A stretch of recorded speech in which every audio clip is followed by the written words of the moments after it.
एकचोटि फर्स्टचोटि फल्न लागेको है। फुल त यति फुल्यो उति फुल्यो हेर्नु। अनि एक्कासी घाम बढ्यो क्या, एक्कासी घाम बढेपछि अनि कुहिन थाल्यो क्या। कुहिने पनि कसरी हेर्नु यसरी। के भयो कि यस्तो मैले नजाने हो कि के गरेको हो कि। अनि एउटा यो पहिलोचोटिको फुलमा लगभग 15वटा थियो होला। एउटै बजेछ कि रातो रातो भएछ है। अनि यो आज फेरि फुल्दैछ, झर्दैछ, फुल्दैछ है।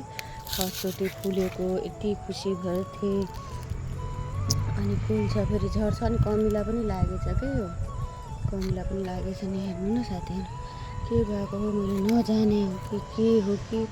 फुल्न चाहिँ बेसरी फुलिरहेछ, फुल्दै झर्दै फुल्दै झर्दै लास्टमा यति बचेछ क्या।